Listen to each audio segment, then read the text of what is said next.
Therefore, as God's chosen people, holy and dearly loved, clothe yourselves with compassion, kindness, humility, gentleness, and patience. Bear with each other and forgive whatever grievances you may have against one another. Forgive as the Lord forgave you, and over all these virtues put on love, which binds them all together in perfect unity. Those who receive God's great love will stand as those who love themselves and love their neighbors.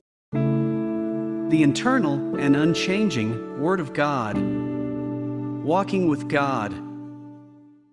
The Bible that transcends time, Walking with God, Part 13. 3 things a man of God should know. If we are saved people of God, we must devote ourselves to knowing God for the rest of our lives until the day God calls us. There is no mission greater and more precious than the effort to know more about God through the Word of God. Nothing takes priority over that. This is because God's people can love God as much as they know God, and trust God as much as they know God. And as much as we know God, we can understand and accept our neighbors who are made in God's image just like ourselves. If correct knowledge is not preceded, misunderstandings arise, and when misunderstandings are recognized as facts, only hatred and quarrels arise.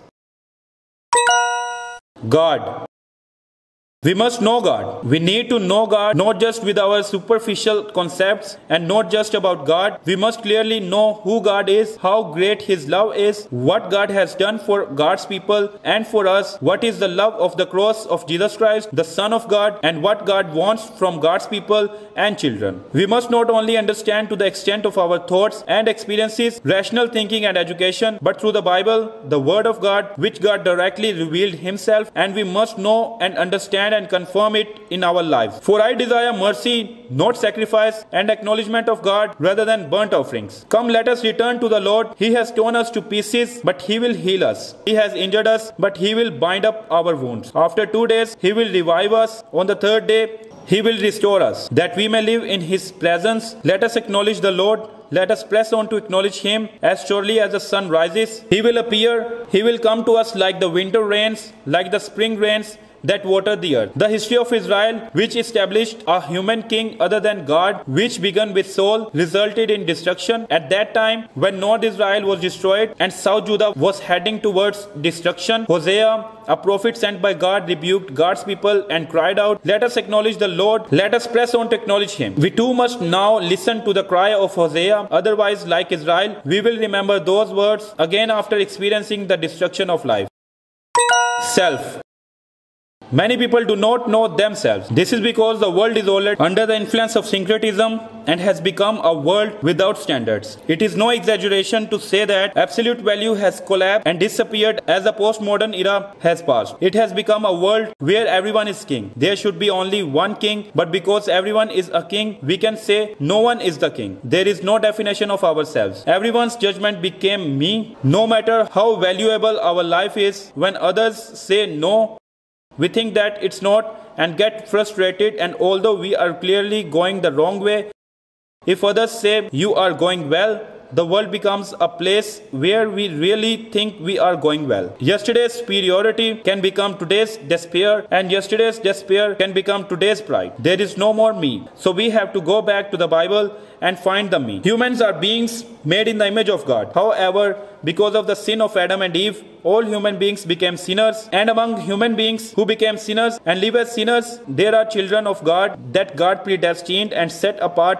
before the creation of the world. If God hadn't called us to be a child of God, we would spend the rest of our life being swayed by the values of this world, believing that the things of this world are everything, and would die while pursuing the things of this world. However, those who have been called to be God's children will surely turn from their previous direction to the direction of God's calling and live a reversed life, going in the other direction in the world. We are no longer swayed by the world's values nor judged by the world, and we stand as people of God who are not influenced by the world's judgment. Do you not know that your body is a temple of the Holy Spirit who is in you, whom you have received from God? You are not your own. You were bought at a price. Therefore, honor God with your body. Brothers, each man as responsible to God should remain in the situation God called him to. Therefore, If anyone is in Christ, he is a new creation. The old has gone, the new has come. Consequently, you are no longer foreigners and aliens, but fellow citizens with God's people and members of God's household. So I tell you this, and insist on it in the Lord, that you must no longer live as the Gentiles do in the futility of their thinking. Whatever happens, conduct yourselves in a manner worthy of the gospel of Christ. Let the peace of Christ rule in your hearts, since as members of one body, you are called to peace, and be thankful. But you are a chosen people, a royal priesthood,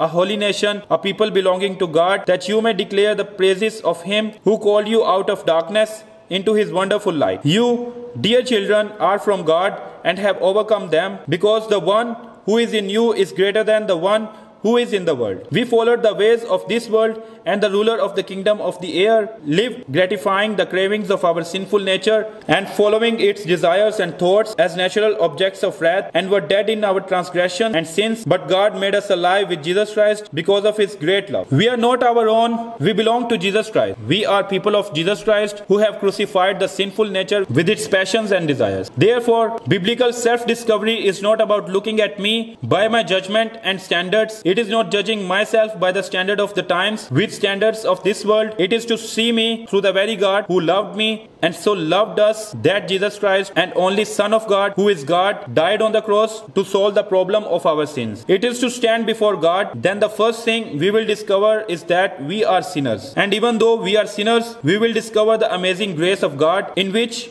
we became God's children. We have to start from there. Neighbors.